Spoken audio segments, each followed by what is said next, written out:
Nityanandam. My name is Luke Vereira, and I'm from Newmarket, Canada, Ontario. And I've been a disciple of His Divine Holiness, Bhagwan Sri Paramahamsa Nityananda, for 3 years now. In my journey, I was always seeking something higher in life. I always wanted something more.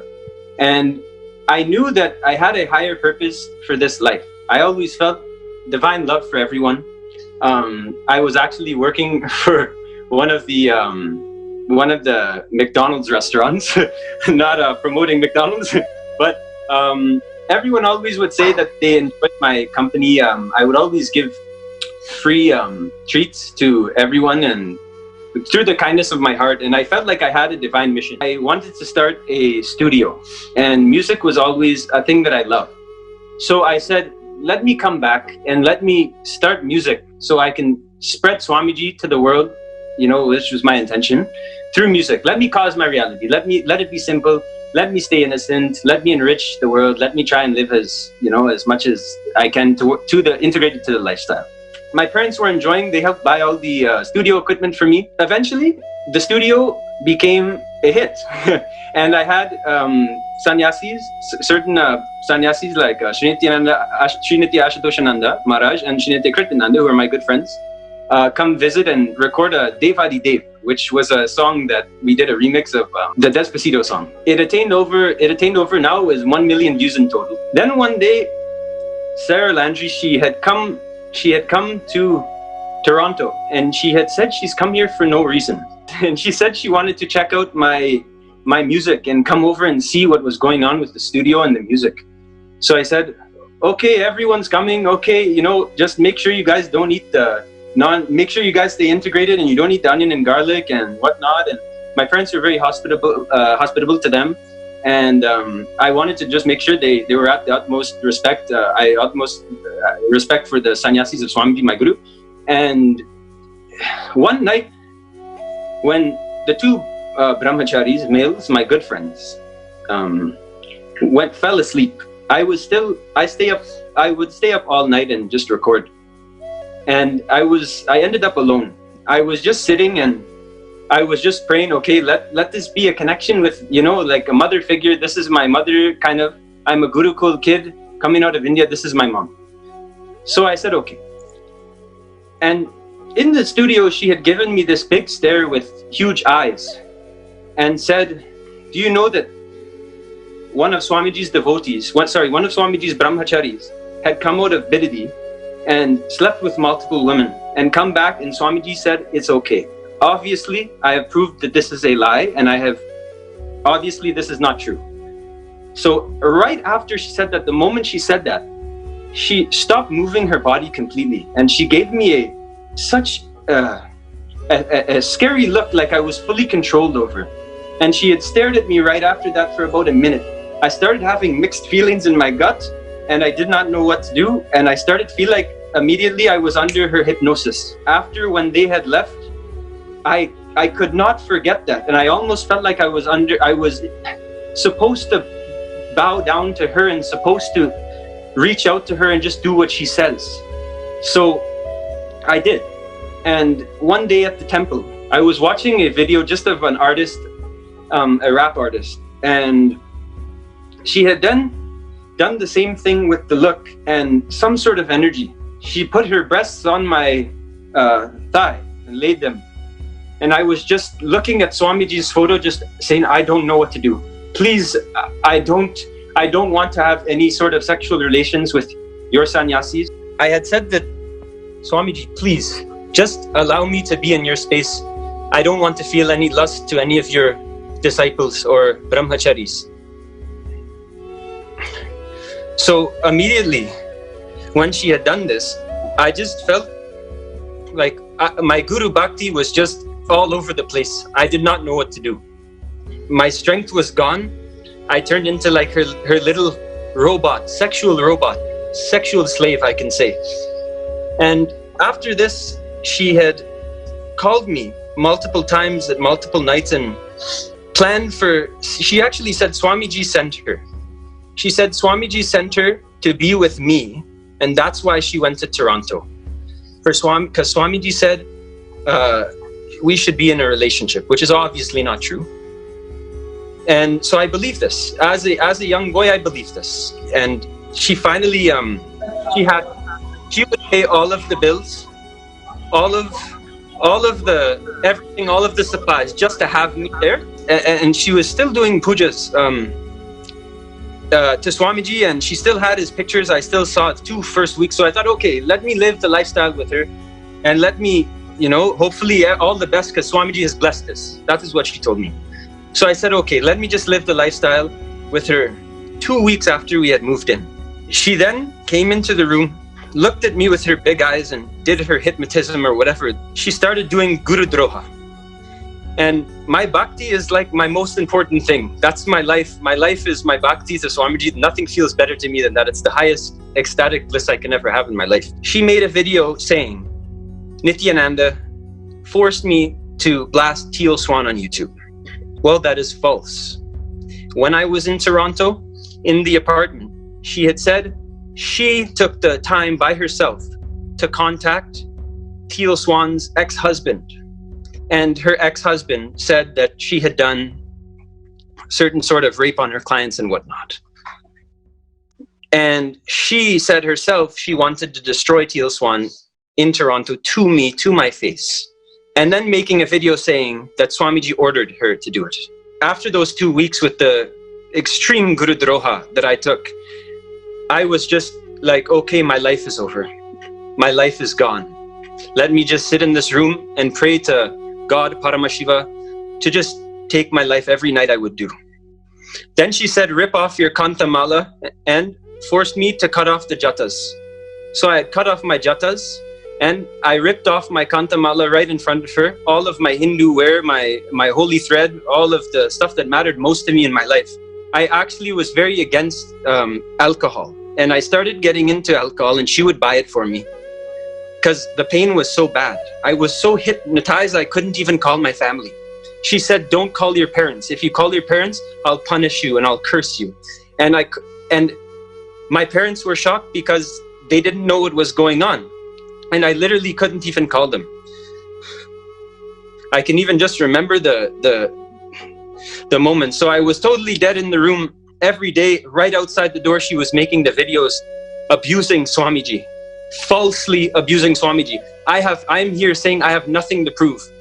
Even if I wasn't a devotee of Swamiji, which I am, I would still be saying this. This is the truth. After the Guru Droha, and I was just finished, she then said, come in the bed, and you have to. And if you don't do 8 times a day,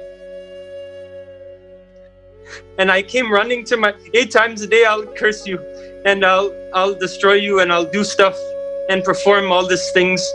And I came running to my parents, and I have my parents here as proof. I came to my house. I'm dead. I need help. Help me, please. All of these things she's making up about Swamiji, I can see right here. I have all the proof. And they did not know what to believe, because she came to my house and did the same Guru Droha to my own family. Then it got even worse, to the point where I would just say, no, I don't even want to do anything. Let me just be here and drink, because whatever you're saying is false. Make your videos, do whatever you want. I'm already dead inside. So then she said, she would come in the room and she would say, okay, well, you have to do the sexual conduct with me, or I'll go somewhere else and do it, or I'll start doing it on my own and thinking of someone else, or all of these horrible things that you can obviously see are damaging.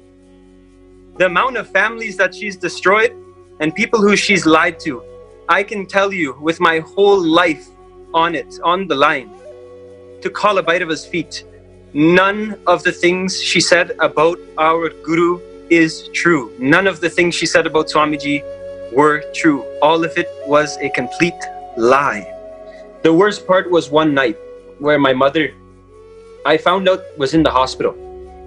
And my dad had texted me with my sister and said, oh, your mom is in the hospital and with the heart palpitations because of the high amount of stress and grief they were worrying about me, and that I wouldn't contact them. I couldn't. I was trapped. So at this time, I told her, and she didn't know why I was seeming more sad that day. So I told her my mom is in the hospital, and I was crying. And it was actually on the TTC train in Toronto. And these two women, a woman and her daughter, had looked at me and said, started just looking at me in such a sad way, and said, like, almost like I could tell, like, thinking, what's wrong with that boy? Like, is he okay? So, because I was just crying in the TTC. Then she had cursed me right after that, sworn at me, and just destroyed me to the point where I didn't even get angry. I just felt like just not being alive that time. And I just threw myself, I ran into a football field and just threw myself in the mud. I was in a nice suit. And I said, I don't care anymore. You've taken everything from me, including my family, everything I love, everyone I love. And I don't know what to do. All I can say is God bless you, and that's it. She then started to do rape, unconsensual, unconsented. None of it was even consented. I started not even wanting to even be around her. And she would just bring me and pull me to do the sex 8 times a day. My dad, because he plays reggae music. So just to remember something good in my life, something that I loved, my father, I would just play reggae music every night just to remind me of something nice in my life. I would find Swamiji's pictures still in her closet. I finally got to a point where I felt like I broke, like I just had a mental breakdown, and I said, and I actually threw I just threw a simple thing on the ground and just said, I'm done, just stop, please stop. This is the one thing I want to tell everybody, that none of the evidence, none of the claims she made were true. All of them were false. And she uses this way of jabbing, where jabbing your worst possible thought that you could possibly have, she will activate.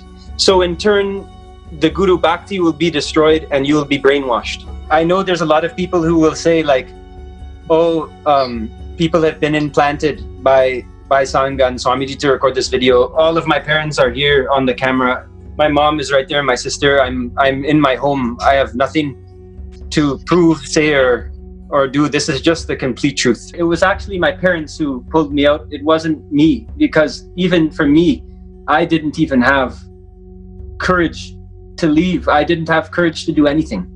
Yes. Hello, I'm Luke's mom, and I have never heard all of these details up until now, which has made me cry and terrible for what my son has gone through. I knew of her mom. I spoke to her mom. It was a very different sort of angle for things, but I know that my son has changed. He was such a strong kid, and he's still very strong. He's wonderful, and he's smart. But I didn't know the degree of what was happening, and I'm just so sad, and I'm just so happy that we got him out, and we brought him home. And no matter what his path is, his mom and dad love him very much, and I want him to heal from this so that he can be the same boy that he was before he left and went, to this apartment.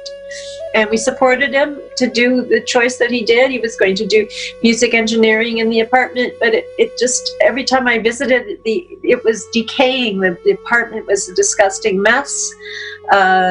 Sarah seemed like glassy-eyed and out of it. I came one time, and I believe she even lied. I was looking for my son because I had made an arrangement to go out to dinner with him, with my husband, and she told us that he wasn't there. And we got there early at their door and knocked, and we heard noise, and we knew that he was in there, but she turned us away. And it was the most heartbreaking thing, because I hadn't seen him for about 4 or 5 weeks. And what prompted me to go in and say, I'm going to break into this apartment, is I had not heard from him for 6 weeks. We asked every friend that he went to high school with, we asked cousins, whatever, and nobody had heard from Luke for over 6 weeks. In July of last year, actually, it was July of last year. And I said, I've got to go down and find out. And we waited outside of the apartment for the security, let us through. I said, I have to go up and I have to see what's happened to my son. He won't answer any calls, text messages, nothing. And we went upstairs, and funny enough, the door was open, not open physically, but unlocked. And I went in, and my son was in the living room, a mess, and he was out of it. And I said, this has got to stop, Luke, you've got to come home. And then, it was another occasion. We went down, and I couldn't get him out at that point. And then I went down on another occasion, and I said, this is it. And they were both outside, and they'd had an altercation. And I know it was probably because he couldn't stand whatever she was provoking him with. And they were out on the front grass. And I said, you're not going back in. You're coming with me, and you're coming home. And that's enough. And I moved him out. I actually never let him go back to see her. I dealt with her. And I got the furniture that we had given him and her to live on, and TV and whatever, all the belongings. And I never let him go back or see her or do anything with her.